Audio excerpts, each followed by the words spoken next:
Silchar Saurashtra east west কৰিডৰৰ Jatinga হাৰাংগা যাওঁ যি 4 লেন ৰাষ্ট্ৰীয় ঘাইপথ আছে, এই ঘাইপথৰ নিৰ্মাণৰ কাম আচলতে যোৱা 14 বছৰ ধৰি চলি আহিছে। আৰু এই 14 বছৰত আমি দেখা পাইছিলোঁ যে 14 বছৰৰ পৰা যদি আমি 2 বছৰ বাদ দিওঁ, অৰ্থাৎ 12 বছৰ কিন্তু এই পথৰ কাম আগুৱাই যোৱা পৰিলক্ষিত হোৱা নাছিল।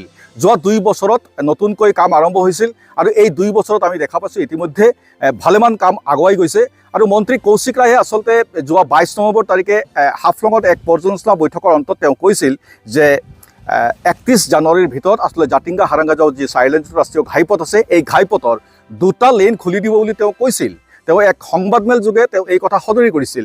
কিন্তু আজি শেহতীয়াকৈ তেওঁ আজি আকৌ শিলচৰৰ পৰা জাতিংগা আৰু হাৰাংগা যাওঁ যি 25 কিলোমিটাৰ দৈৰ্ঘ্যৰ যি পথ আছে, এই পথ তেওঁ আচলতে আজি পৰিদৰ্শন কৰিলে।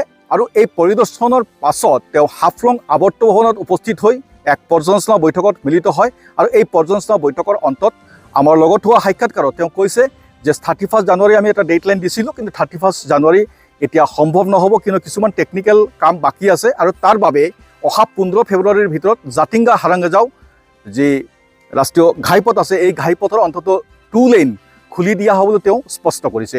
লগতে তেওঁ কৈছে এই গোটেই পেকেজ অৰ্থাৎ নেৰিমবাংলৰ পৰা হাৰাংগা যাওঁলৈকে যি 49 কিলোমিটাৰ যি টোটেল 4 লেনৰ যিটো পেকেজটো আছে, এই পেকেজৰ কামটো অহা এপ্ৰিল মাহৰ ভিতৰত কমপ্লিট হ'ব। আৰু এপ্ৰিল মাহতেই এই পথ গোটেই 4 লেন খুলি দিয়াৰ ক্ষেত্ৰত নাহাই তথা চৰকাৰে ব্যৱস্থা গ্ৰহণ কৰিব। তেতিয়াহ'লে আমি 15 ফেব্ৰুৱাৰীৰ বাবে অপেক্ষা কৰিব লাগিব। আৰু গোটেই যিটো আমাৰ যিটো দীঘলীয়া যিটো সমস্যা আছিলে যে ৰাষ্ট্ৰীয় ঘাইপথত আমি দেখা পাওঁ যে বাৰিষাৰ দিনত পাহাৰৰ ৰাইজ বিশেষকৈ বৰাক আৰু ডিমা হাছাও ৰাইজৰ গোটেই সমস্যাৰ সন্মুখীন হৈছিল। আচলতে এই পথ বাৰিষাৰ সময়ত ভূমিস্খলন হৈছিল, কিন্তু এই সমস্যাৰ হয়তো অচিৰেই এই সমস্যাৰ সমাধান হ'ব আৰু আমি এটা ভাল এটা পথ লাভ কৰিম বুলি আমি আশাবাদী।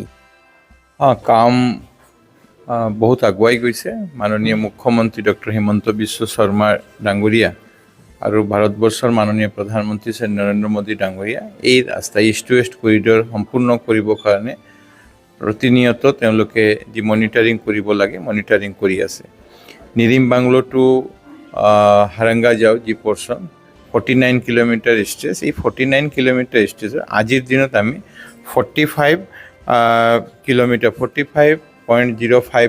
অলমষ্ট এতিয়ালৈ কমপ্লিট হৈছে। আমি ফেব্ৰুৱাৰীত আৰু 1.6 কিলোমিটাৰ আমি কমপ্লিট হৈ যাব। তাৰ পিছত যিটো আমাৰ 2.35 কিলোমিটাৰ যিটো থাকিব, এইটো এপ্ৰিল মাহত আমাৰ সময় লাগে, কাৰণ আৰবি 2টা আছে, আৰবি সম্পূৰ্ণ কৰিব লাগে।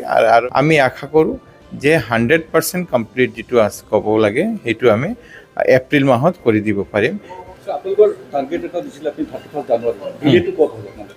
ডিলেটো অলপ টেকনিকেল কাৰণতে ডিলে হৈছে। আৰবিবিলাকতে বাকী ৰাস্তা তেওঁলোকে সম্পূৰ্ণ কৰিছে, আইদাৰ 4 লেন আইদাৰ 2 লেন তেওঁলোকে কৰিছে। এপ্ৰিলৰ ভিতৰত টোটেল 100% 4 লেনিংটো কমপ্লিট হ'ব। কিন্তু আমি আগতো আপোনাক কৈছিলোঁ যে আমি জানুৱাৰী মাহত আইদাৰ 2 লেন আৰু 4 লেন আমি কৰি দিম। সেইটো আমি 15 ডেজ আৰু বেছি সময় লৈছোঁ।